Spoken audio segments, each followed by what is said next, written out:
Good evening. आज हम अपनी पुराने अहदनामे की बाइबल स्टडी को जारी रख रहे हैं और आपको मालूम है कि इससे पहले हम पैदाइश की किताब के पहले बाब पर गौर कर चुके हैं। आज हम पैदाइश की किताब के दूसरे बाब पर जा रहे हैं। We will be going through the second chapter of the book of Genesis. इसको हम कितना आज की बाइबल स्टडी में कवर कर सकते हैं, that has to be seen. मैं गारंटी नहीं दे रहा कि इसको हम मुकम्मल कर पाएंगे, लेकिन जितना खुदावंद की हिदायत से हम इसको पढ़ पाए, इसको समझ पाए, हमारे लिए वो काफ़ी होना चाहिए। मैं पूरा बाब नहीं पढ़ रहा, we will go in parts. पिछले बाइबल स्टडी में हमने देखा था कि खुदा ने 6 दिन में इस कायनात को तख्लीक किया। Right from the cosmos to this very land, इस ज़मीन तक, यानी पूरी कायनात से शुरू होकर खुदा ने इस ज़मीन को बनाया और फिर उसने ज़मीन को बसाया और फिर उसने इंसान को बनाया, आदम को बनाया। और मैंने आपको कहा था कि जब हम आदम को देखते हैं, जब लफ्ज़ आदम इस्तेमाल होता है तो इसका मतलब पूरी नस्ल इंसानी है, पूरी ह्यूमैनिटी है। और हमने ये भी देखा था कि खुदा ने नर और नारी उनको बनाया, उनको अपनी सूरत पर और अपनी शबीह पर बनाया। ये सारी बातें हम पिछली बाइबल स्टडी में डिस्कस कर चुके हैं। जो आखिरी बात मैंने आपकी खिदमत में पेश की थी वो ये थी कि creation is a salvation concept. यहाँ जो हम तख्लीक कायनात की कहानी पढ़ते हैं, ये हकीकत में नजात है। और अक्सर थियोलॉजिकल हलकों में सैल्वेशन को क्रिएशन के सबऑर्डिनेट रखा जाता है। और क्यों है ये सैल्वेशन कॉन्सेप्ट? हमने पिछली दफ़ा ये देखा था कि जब कहानी शुरू हुई तो हमने दूसरी आयत में देखा, और ज़मीन वीरान और सुनसान थी और गहराव के ऊपर अंधेरा था और खुदा की रूह पानी की सतह पर जुम्बिश करती थी। और फिर 31वीं आयत में हमने पढ़ा था, और खुदा ने सब पर जो उसने बनाया था नज़र की और देखा कि बहुत अच्छा है, और शाम हुई और सुबह हुई, सो छठा दिन हुआ। Something that was desolate, something that was void, something that was dark, सुनसान, वीरान, अंधेरा, कोई तरतीब नहीं, कोई ऑर्डर नहीं। और उसी सब कुछ को 6 दिन के बाद खुदा जब उस पर नज़र करता है तो कहता है बहुत अच्छा है, इट्स वेरी गुड। तो ट्रांसफॉर्मेशन हो गई, सैल्वेशन हो गई। Something that was absolutely out of order was converted into something that had order. और यूं हम देख सकते हैं कि ये नजात का कॉन्सेप्ट है। खुदा ऐसी ही ज़िंदगियों को जो वीरान होती हैं, सुनसान होती हैं, अंधेरे में होती हैं, खुदा का रूह जब वहाँ पर काम करता है, खुदा का कलाम जब वहाँ पर काम करता है, तो फिर खुदा खुद कह उठता है कि बहुत अच्छा है। Transformation, and that is salvation. और अगर हम आगे पढ़ें दूसरे बाब की पहली आयत से, तो लिखा, सो आसमान और ज़मीन और उनके कुल लश्कर का बनाना ख़त्म हुआ, और खुदा ने अपने काम को जिसे वो करता था 7वें दिन ख़त्म किया, और अपने सारे काम से जिसे वो कर रहा था 7वें दिन फारिग हुआ। और खुदा ने 7वें दिन को बरकत दी और उसे मुकद्दस ठहराया, क्योंकि उसमें खुदा सारी कायनात से जिसे उसने पैदा किया और बनाया फारिग हुआ।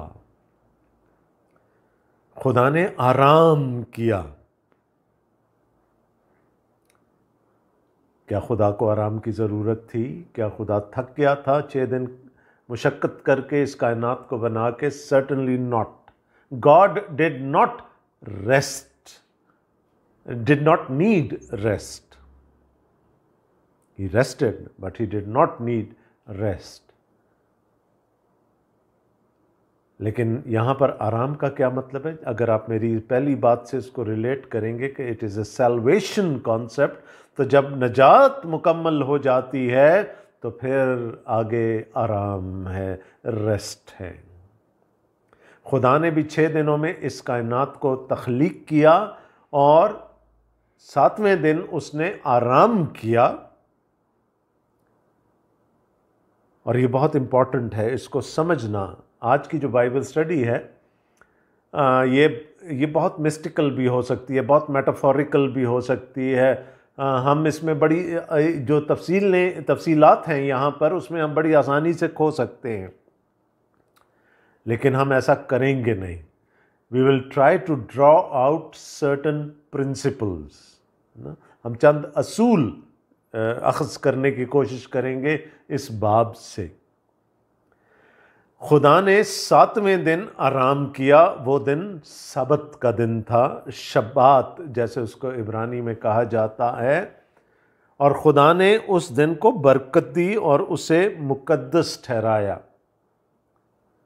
हम अक्सर 7 के अदद को, द नंबर 7, हम अक्सर कहते हैं कंप्लीशन का, कामलियत का अदद है, क्योंकि उस दिन सब कुछ मुकम्मल हो चुका था और खुदा ने आराम किया।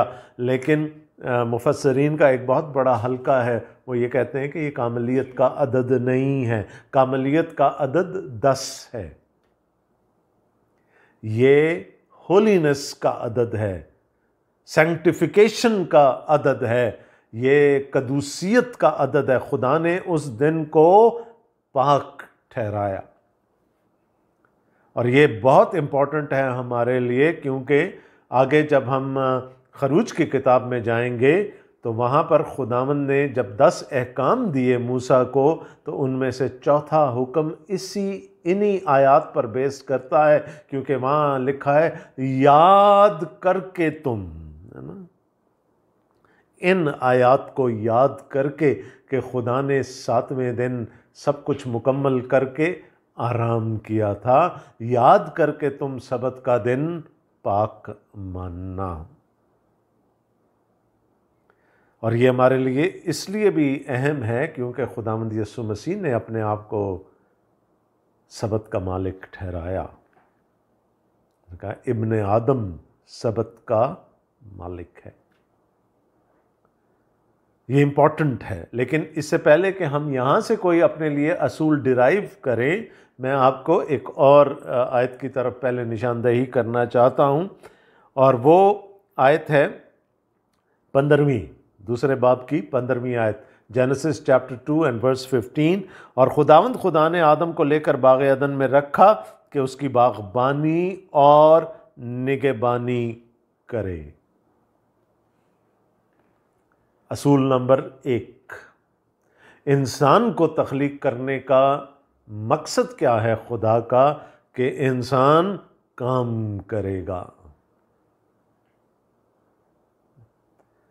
और यहाँ तक है कि अगले बाब में हम देखेंगे कि उसकी मेहनत को, उसकी जो मेहनत शाका है, उसको बढ़ा दिया गया जब सज़ा मिली आदम को। तो अपने पसीने, माथे की पसीने की कमाई खाएगा। तो खुदा इंसान को बनाने का, और मैं जब कहता हूँ कि जब लफ्ज़ आदम यूज़ होता है तो ये एक शख्स की बात नहीं हो रही, ये पूरी नस्ल इंसानी की बात हो रही है। और नस्ल इंसानी के लिए खुदा का पहला मकसद क्या था? कि वो काम करेगा, वो पूरी नस्ल जो है वो काम करेगी। Work and toil, that is principle number 1 that we derive out of this chapter. And a corollary to that is that if he works, he would also need rest.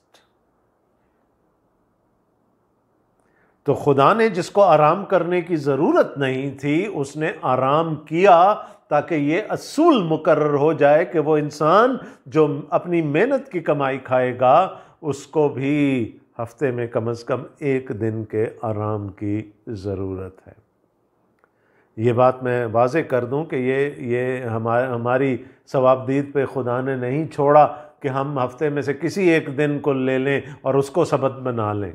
No, खुदा ने 7वें दिन को बरकत दी, बिल्कुल क्लियरली यहाँ पर लिखा है, it's the 7th day that the lord blessed. Shabbat, Sabbath, और शबात का मतलब है, इब्रानी में शबात का मतलब है ख़त्म कर देना, काम को रोक देना। और खुदा ने क्यों सारा काम रोक दिया? क्योंकि जो कुछ उसने सोचा था वो सब का सब वजूद में आ गया। और पिछले बाब की आखिरी आयत में उसने कहा ये बहुत अच्छा है। और मैंने आपको पिछली दफ़ा बताया था कि जब हम कहते हैं कि कोई चीज़ अच्छी है तो उसका मतलब क्या होता है? कोई भी चीज़ उस वक़्त अच्छी होती है जब वो उस मकसद को पूरा करे जिसके लिए वो बनाई गई है, तब वो चीज़ अच्छी है।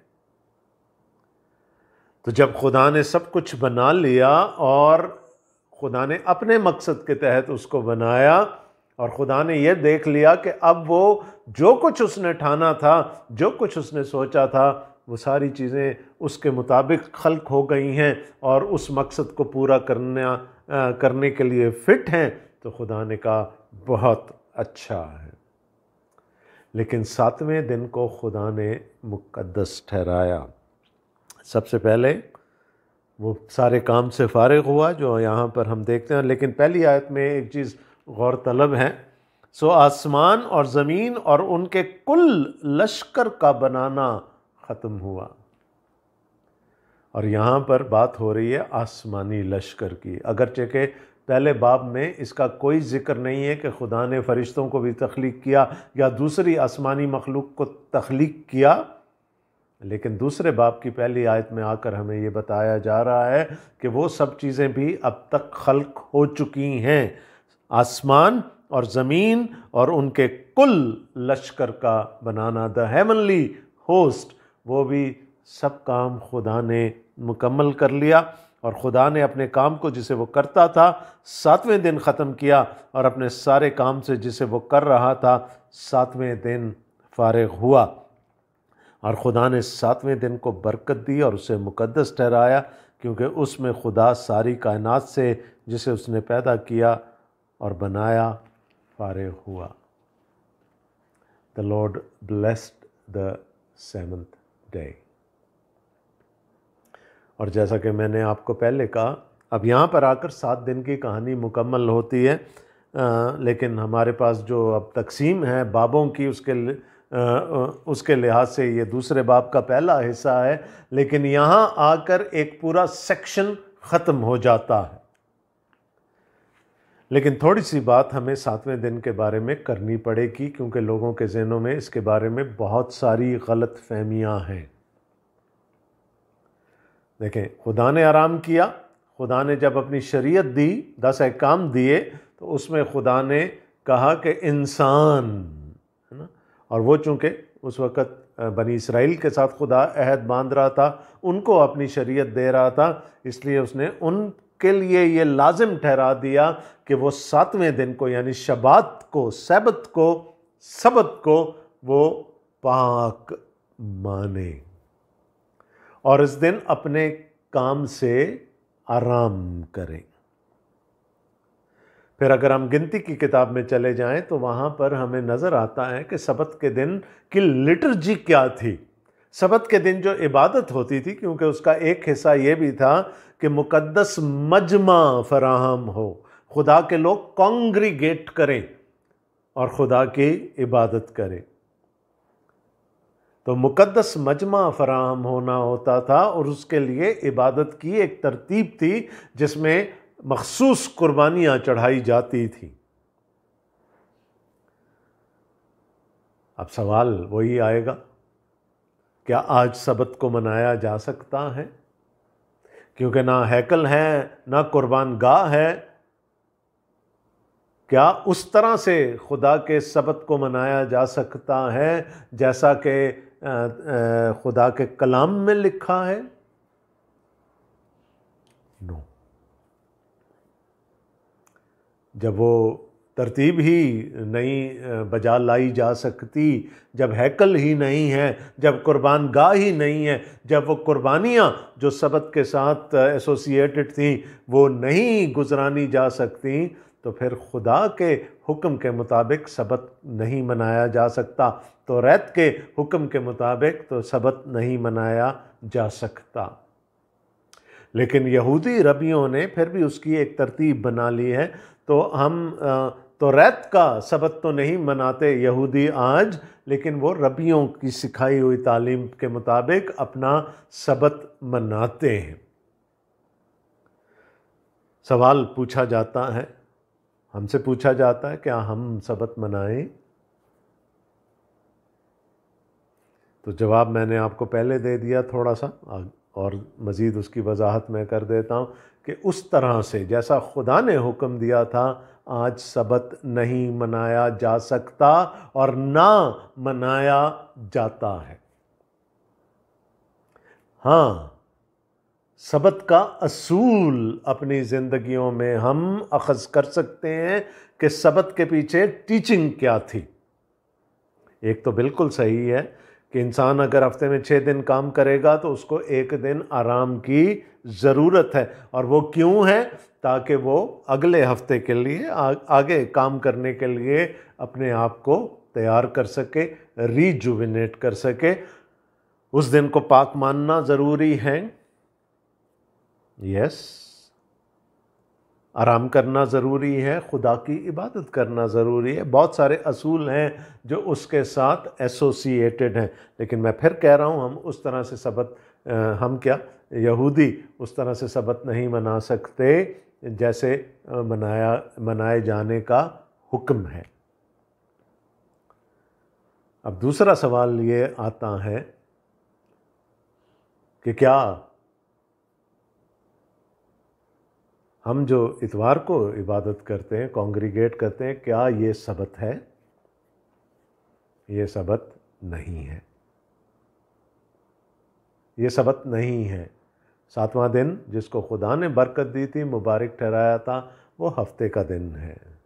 इतवार का दिन हमारे लिए इबादत का दिन है, खुदावंद यीशु मसीह के मुर्दों में से जी उठने की यादगारी का दिन है, वो सबत नहीं है। फिर पहले सवाल की तरफ मैं जा रहा हूँ, क्या हमें सबत मनाना चाहिए? मेरा सवाल आपसे होगा, क्यों मनाएं हम सबत? क्या उससे हमारी नजात का कोई ताल्लुक है? क्या हम उसके वसीले से हमें नजात मिलती है? क्या उसके वसीले से हमें हमारी नजात कायम रहती है? नहीं, नजात खुदावंद यीशु मसीह के वसीले से है, फजल से है, ईमान से है, उसका सबत से किसी किस्म का कोई ताल्लुक नहीं है। और वैसे भी जैसे मैंने कहा कि खुदा के सिखाए हुए तरीके के मुताबिक सबत आज नहीं मनाया जा सकता। असूल क्या है सबत का? देखें, बनी इसराइल जो थे वो एक एग्रीगेरियन सोसाइटी थी। They lived in an agricultural society, agrarian society. ज़राती काम था उनका, और बहुत सारे लोग ऐसे होते थे जो दिहाड़ी पर काम किया करते थे। तो जो दिहाड़ी पर काम करता है वो कैसे सबत मनाएगा? क्योंकि अगर वो एक दिन काम नहीं करता तो उसको उस दिन की दिहाड़ी नहीं मिलेगी। हो सकता है कि उसके बच्चे भूखे रह जाएं। तो सबत का असूल क्या है फिर? कि वो जिस खुदा ने सबत को बरकत दी है वो सबत के दिन काम ना करने पर भी मुहैया करेगा। मेरे और आज आपके लिए आज ये असूल अप्लाई नहीं होता। मुझे जो महीने की तनख्वाह मिलती है उसमें सारे छुट्टियों के पैसे भी हमें मिल जाते हैं। तो उस तरह से मैं खुदा पर डिपेंडेंस नहीं रखता जिस तरह उस ज़माने में उस एग्रेरियन सोसाइटी में दिहाड़ीदार लोग जो थे वो खुदा पर भरोसा करते थे। याद है कि बियाबान में छठे दिन 2 दिन का मन बरसता था, खुदा मुहैया करता था। तो Sabbath is all about dependence on God. और इसका मैं आपको बताता हूं कि आगे चलकर ये मज़ीद कॉम्प्लिकेशंस इसमें आ जाते हैं। हर 7वां साल सब्त का साल होता था। पूरे साल हल नहीं जोता जाता था, पूरे साल हार्वेस्टिंग नहीं हो सकती थी, फसल की कटाई नहीं हो सकती थी। कैसे होगा? फसल नहीं कटेगी तो खाएंगे कहां से? लेकिन खुदा ने कहा कि मैं इसे 1 साल पहले तुम्हें इतना दे दूंगा कि तुम्हारे 2 साल के लिए काफ़ी होगा। डिपेंडेंस, तवक्कल, भरोसा खुदा पे। वो जिस खुदा ने सबत को बरकत दी, सबत के साल को बरकत दी है, वो खुदा हमें भी बरकत देगा। वो हमें भूखा नहीं होने देगा, वो मुहैया करेगा। चलें, ये भी हो गया 1 साल। अब अगर 7वां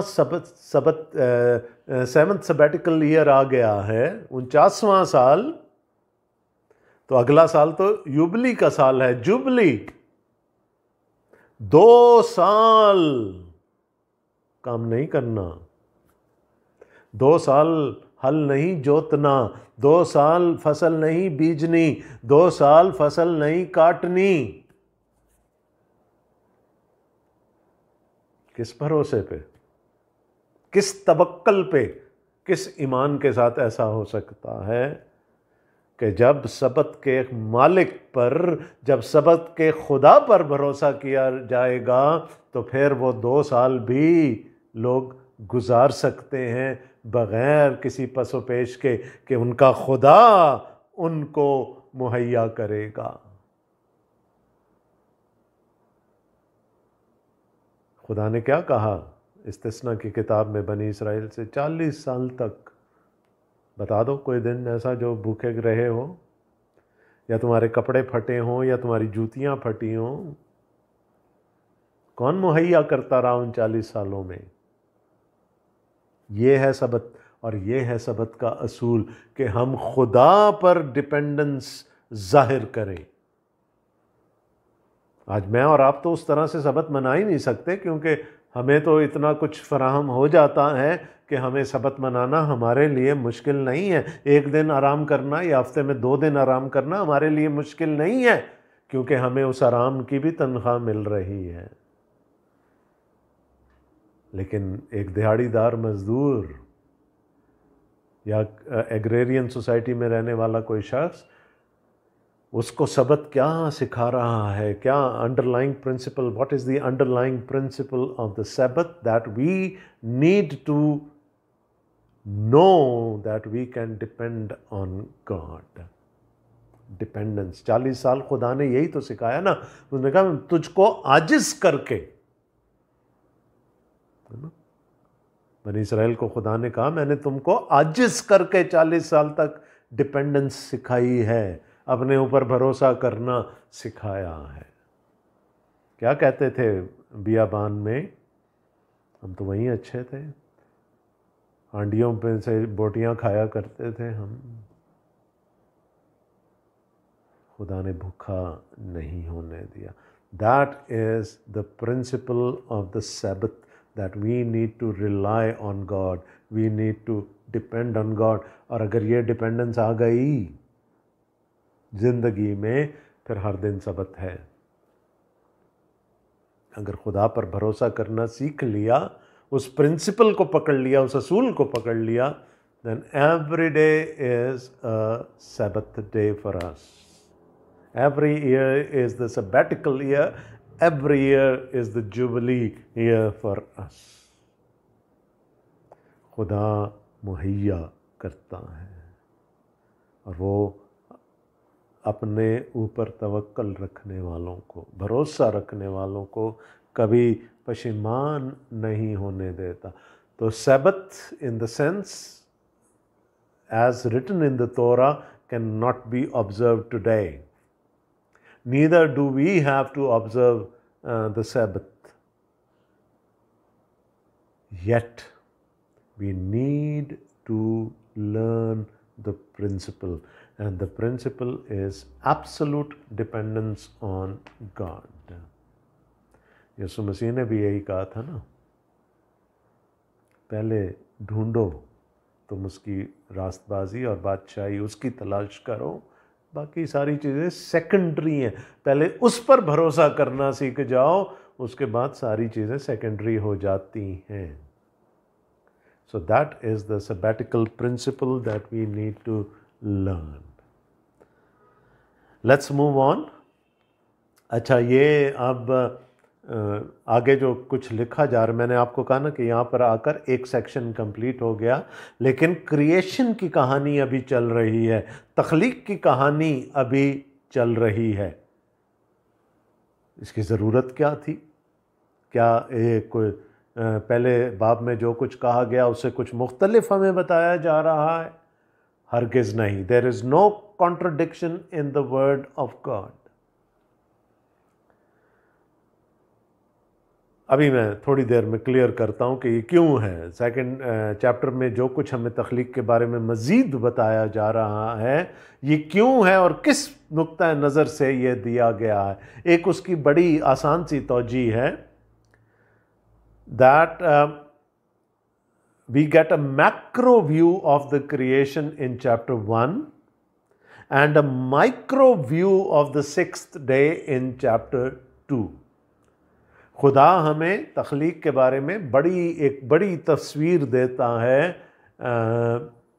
पहले बाब में, और उसके बाद छठे दिन की ऊपर वो जूम इन करके आता है और हमें मज़ीद तफसीलात उस छठे दिन के बारे में दी जा रही है। एक तो व्यू ये है। दूसरा जो हम टेक्स्ट से लेंगे वो अभी थोड़ी देर में ज़ाहिर हो जाएगा। चौथी आयत में आइए, दूसरा बाब और उसकी चौथी आयत। ये है आसमान और ज़मीन की पैदाइश जब वो खल्क हुए, जिस दिन खुदा ने ज़मीन और आसमान को बनाया। लैंग्वेज बड़ी क्लियर है। जिस दिन जब वो खल्क हुए, खुद से वजूद में नहीं आए। So the Bible refutes every theory, every scientific theory that is postulated. यहाँ क्या लिखा है? जब वो खल्क हुए। ये है आसमान और ज़मीन की पैदाइश जब वो खल्क हुए, जिस दिन खुदा ने ज़मीन और आसमान को बनाया। So the creation is over now but the story continues. तख्लीक का काम पूरा हो गया, लेकिन कहानी अभी मुकम्मल नहीं हुई। और क्यों मुकम्मल नहीं हुई? 5वीं आयत में देखें, चौथी आयत के आखिरी हिस्से में देखें, चौथी आयत के पहले हिस्से में देखें। ये है आसमान और ज़मीन की पैदाइश। दूसरे बाब की पहली आयत में देखें, सो आसमान और ज़मीन। पहले बाब की चंद आयत में अगर देखें तो वहाँ पर भी हमें इसी तरह से नज़र आता है, पहले आसमान और फिर ज़मीन। लेकिन जब हम चौथे बाब की चौथी आयत के आखिरी हिस्से में जाते हैं, जिस दिन खुदा ने ज़मीन और आसमान को बनाया, तरतीब उलट गई। दूसरे बाब की पहली आयत में भी यही तरतीब है, लेकिन यहाँ पर तरतीब उलट गई। पहले क्या था? आसमान और ज़मीन, the heavens and the earth, the heavens and the earth, the heavens and the earth. Now in the latter part of verse 4 it says the earth and the heavens.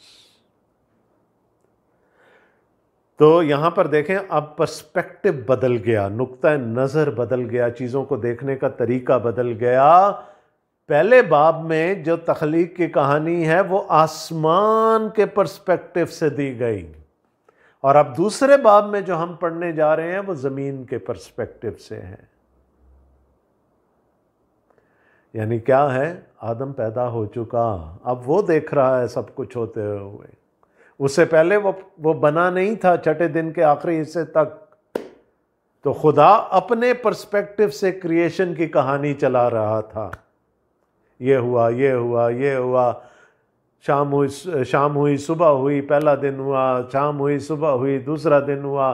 खुदा ने हर दिन में कुछ ना कुछ तख्लीक किया। अब suddenly the perspective changes from below, from the human side. That was God's side of creation in chapter 1. And now in chapter 2, it's the human side, how the human views the creation. And this is zooming in on the 6th day now. देखें, ऐसे ही था ना। मुकाशवा के दूसरे और तीसरे अब्वाब में कलीसियाओं का जिक्र है। यूहन्ना ज़मीन पर है, वो मुख्तलिफ़ कलीसियाओं की रिपोर्ट उसको दी जा रही है, जो कि कुछ कलीसियाओं के लिए बहुत अच्छी है, अक्सरियत के लिए अच्छी नहीं है। और क्या हो रहा है? ईज़ा रसानी हो रही है, तकलीफ़ें हैं। वो ख़ुद पुतमस के टापू में है यूहन्ना, और सज़ा काट रहा है। लेकिन जैसे ही हम चौथे बाब में दाखिल होते हैं तो लिखा है, रूह ने मुझे ऊपर उठा लिया। उसके बाद अब उसका पर्सपेक्टिव बदल गया, वो आसमान से चीज़ों को देख रहा है और वो चीज़ें उसको बिल्कुल एक मुख्तलिफ पर्सपेक्टिव में नज़र आती हैं। इसी तरह जब खुदा तख्लीक कर रहा है और उसका बयान खुदा के हवाले से चल रहा है तो वो मुख्तलिफ अंदाज से नज़र आता है। लेकिन अब जब वो ज़मीन के पर्सपेक्टिव से, इंसान के पर्सपेक्टिव से देखा जाएगा तो वो मुख्तलिफ नज़र आएगा। जिस दिन खुदा ने ज़मीनों आसमान को बनाया, अब खुदा ने वेजिटेशन तो बना दी थी ना, सारी चीज़ें उसने बना दी थी, लेकिन क्या था? और ज़मीन पर अब तक खेत का कोई पौधा ना था और ना मैदान की कोई सब्ज़ी अब तक उगी थी, क्योंकि खुदा ने ज़मीन पर पानी नहीं बरसाया था और ना ज़मीन जोतने को कोई इंसान था, बल्कि ज़मीन से कोहर उठती थी और तमाम रूए ज़मीन को सैराब करती थी। यानी खुदा ने बारिश नहीं बरसाई थी। कब तक? जब तक खुदा ने इंसान को नहीं बना लिया। जब इंसान बन गया तो खुदा ने इंतज़ाम कर दिया कि बारिश बरसे और फिर ज़मीन से वेजिटेशन उगे, यानी दरख्त, पौधे, सब्जियां, सारी चीज़ें उगें। बारिश, पानी खुदा के कलाम में बरकत की, खुदा की बरकत की निशानी है। खुदा ने उस वक़्त तक अपनी बरकत नहीं बरसाई जब तक उसने इंसान को नहीं बना दिया। जब तक ज़मीन जोतने के लिए कोई इंसान नहीं था, खुदा ने बारिश नहीं बरसाई। जब इंसान बन गया तो खुदा ने बारिश बरसा दी। असूल क्या है? याद है ना, आज हम असूल देख रहे हैं। पहला, इंसान को काम करना है, दूसरा इंसान को रेस्ट करना। अब तीसरा असूल क्या है? इंसान को खुदा ने ज़मीन पर अपनी बरकत की एजेंसी के तौर पर रखा है। उसको इख्तियार दिया ना, सारी पूरी ज़मीन पर, जानवरों पर, परिंदों पर, मछलियों पर, सब चीज़ों पर उसको इख्तियार बख्शा। बरकत देने वाला कौन है? खुदा। उसकी बरकत का वसीला कौन है इस ज़मीन के लिए? वो इंसान है। रोमियो के 8 बाब में पौलुस रसूल यही तो बात करते हैं जब वो कहते हैं, मखलूक़ात कमाल आरज़ू के साथ खुदा के बेटों के आज़ाद होने की राह देखती हैं। क्योंकि खुदा की बरकत मखलूक़ात तक किसके वसीले से पहुंचनी है? हमारे वसीले से, इंसान के वसीले से।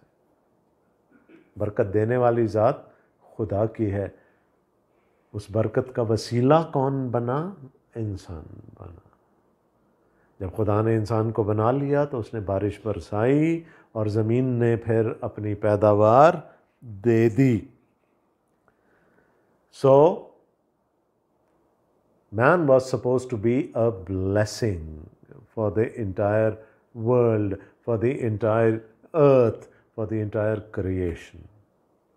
बरकत देना खुदा का काम है, बरकत का वसीला इंसान है। और लिखा है, और खुदावंद खुदा ने ज़मीन की मट्टी से इंसान को बनाया और उसके नथनों में ज़िंदगी का दम फूंका तो इंसान जीती जान हुआ। इससे पहले खुदा कहता रहा, चीज़ें वजूद में आती रहीं, but there is something unique about the creation of man. He is, और फिर मैं बात कर रहा हूँ, not Adam, rather the whole human race, that is the pinnacle of creation. वो मिराज है तख्लीक की, और इसलिए सबसे आखिर में वजूद में आया, क्योंकि उसके लिए जो कुछ चाहिए था खुदा उसको पहले वजूद में लेकर आया। और फिर उसने ज़मीन की, और खुदावंद खुदा ने ज़मीन की मट्टी से इंसान को बनाया। ये कोई अचंभे की बात नहीं है। आज भी अगर केमिकल एनालिसिस करें आप अपना या किसी भी इंसान की रिपोर्ट्स देखें तो उसमें वही एलिमेंट्स हैं जो ज़मीन में पाए जाते हैं। All the elements that are contained within the earth are there in a human body. उसने खुदा ने इंसान को ज़मीन की मट्टी से, अदमा से बनाया। अदमा का मतलब है लाल मट्टी। अदमा, आदम। खुदा ने ज़मीन की मट्टी से इंसान को बनाया, और फिर दूसरी सरफराजी उसके लिए क्या थी? उसके नथनों में ज़िंदगी का दम फूका तो इंसान जीती जान हुआ। नापेश, जिसका मतलब है हवा, सांस या रूह। चाहे आप उसको इब्रानी में ले लें, चाहे यूनानी में ले लें, चाहे लातीनी में ले लें, वो ये जो भी लफ्ज़ है इसके लिए, ज़िंदगी के दम के लिए, उसके ये सारे मतलब हो सकते हैं। उसका मतलब सांस भी है, उसका मतलब हवा भी है, उसका मतलब खुदा का रूह भी है। और लिखा है इंसान जीती जान हुआ। और ये चीज़ इंसान को हर दूसरे जानदार से अफजल बनाती है। ये बात कि उसके नथनों में ज़िंदगी का दम फूंका गया, उसको दूसरी तमाम जानदार चीज़ों से फजीलत देती है। Man becomes superior to every living being because of this one fact that God breathed into his nostrils the spirit of life, the breath of life. इसका मतलब क्या है कि इंसान सिर्फ जिस्मानी नहीं है। खुदा ने इंसान को तख्लीक किया कि वो उसके साथ कम्युनिकेट कर सके। और खुदा क्या है? रूह है। तो the human race has spiritual potential within it. A man, or for that matter a woman, has the potential of being spiritual. देखें, अब 2 डायमेंशंस पर इंसान को कम्युनिकेट करना है। आगे चल कर आएगा कि इंसान जानवरों से भी कम्युनिकेट कर रहा है, उनके नाम रख रहा है, और दूसरी तरफ वो खुदा के साथ भी कम्युनिकेट करता था। इसीलिए तो खुदा ने इंसान को बनाया था। तो उसको दोनों साइडों पर कम्युनिकेट करना है, one with a spiritual being and on the other hand with physical beings. तो खुदा ने इंसान के अंदर 2 डायमेंशंस रख दी कि वो स्पिरिचुअल भी है, वो खुदा के साथ भी कम्युनिकेट कर सकता है, और वो फिज़िकल भी है, वो दूसरी मखलूक़ात के साथ भी कम्युनिकेट कर सकता है। अगर आपके घर में कोई पालतू जानवर हैं तो आपको बड़ी अच्छी तरह से मालूम होगा कि you can very easily communicate with that animal. आप उसकी बातें समझ जाते हैं, वो आपकी बात समझ जाता है। तो out of all the creation, only the human race has the potential to become spiritual.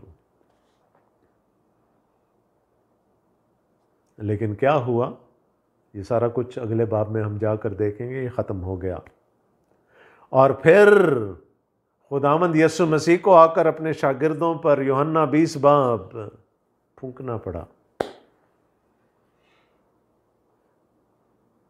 वहाँ पर खुदा बाप ने फूंका, वहाँ खुदा बेटा फूंक रहा है और कहता है पाकरू लो, ताकि तुम्हारी वो डायमेंशन जो खुदा के साथ कम्युनिकेट करने वाली डायमेंशन है वो रिस्टोर हो जाए। इंसानों के साथ तो कर सकते हो, जानवरों के साथ कम्युनिकेट कर सकते हो, but that missing link of communicating with your creator, with God who is a spirit, वो रिवाइव हो जाए। सो चौथा प्रिंसिपल क्या आया हमारे सामने? Man has the potential of spirituality, of being spiritual, है ना। खुद इंसान में खुदा ने वो एहलियत रख दी कि वो रूहानी हो सकता है। एक ही वक्त में वो खुदा से भी बातचीत कर सकता है और दूसरी मखलूक़ात से भी बातचीत कर सकता है। ये नपेश, ये जो ज़िंदगी का दम है, किसी और मखलूक को नहीं दिया गया। एंड ये इंसान की फजीलत है, उसका द प्लस पॉइंट है ना, द पिनिकल। आखिर में बनाया इंसान को, क्योंकि उससे पहले खुदा ने वो सब कुछ बनाना था जो इंसान के लिए ज़रूरी था। और मैंने आपको पिछली दफ़ा कहा था कि खुदा ने इंसान को सॉवरेनिटी दी, महकूम करो। और वहाँ पर जो इब्रानी लफ्ज़ इस्तेमाल हुआ है उसका मतलब है अपने पाँव के नीचे रोंदो। सॉवरेनिटी, खुदा सॉवरन है, उसने इंसान को सॉवरेनिटी दे दी, उसको हुकूमत खुदा ने दे दी। लेकिन मैंने आपको ये बताया था कि खुदा की सॉवरेनिटी किससे ज़ाहिर होती है? खुदा को तो ये कायनात नहीं चाहिए थी, खुदा को तो ये ज़मीन नहीं चाहिए थी, वो पानी और वो खुश्की और वो सारी चीज़ें जो उसने तख्लीक की खुदा के लिए तो नहीं थी। खुदा ने अपने लिए तो नहीं बनाई, किसके लिए बनाई? इंसान के लिए। तो खुदा की सॉवरेनिटी भी सर्विस में ट्रांसलेट हो रही है।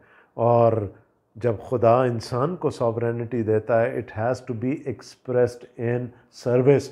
और ये आगे चलकर जब उस मर्द के लिए खुदा ने औरत को बनाया तो वहाँ पर भी ये बात हमारे सामने आएगी।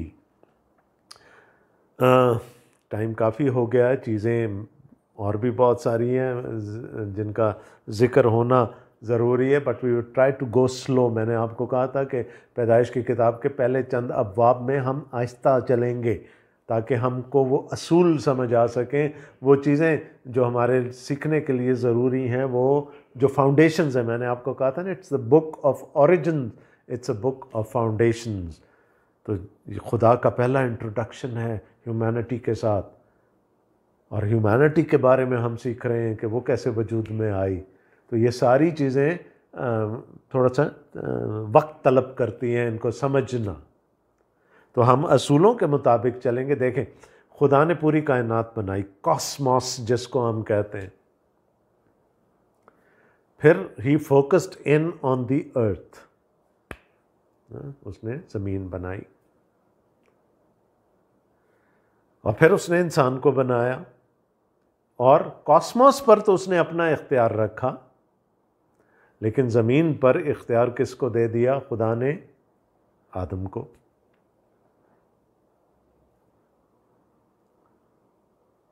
ताकि वो उसको सर्व करे। लेकिन अभी तो यहाँ लिखा है कि हाल कोई ज़मीन को जोतने वाला ही नहीं था। अब अकेला, अगर उस वक़्त की बनी नौ इंसान को ले लें तो एक आदम है और एक उसकी बीवी है, वो उस कितनी ज़मीन को महकूम कर सकते हैं, कितनी ज़मीन को जोत सकते हैं। तो फिर खुदा ने एक छोटा सा बाग लगाया उनके लिए कि अभी फ़िलहाल तुम इस बाग में क़याम करो, जैसे जैसे बात आगे बढ़ेगी तुम्हें बागबानी आ जाएगी, तुम्हें निगहबानी आ जाएगी, ये बाग एक्सपेंड होता चला जाएगा और आहिस्ता आहिस्ता जैसे जैसे नस्ल इंसानी बढ़ेगी पूरी दुनिया पर फिर हमें इंसान नज़र आएंगे। सो फनल है cosmos, the earth and then the garden of Eden. आज हम उसकी तरफ नहीं जा रहे, उस बाग की तरफ नहीं जा रहे, और मेरे पास बहुत सारी किस्से कहानियाँ भी नहीं हैं उस बाग के बारे में आपको सुनाने के लिए।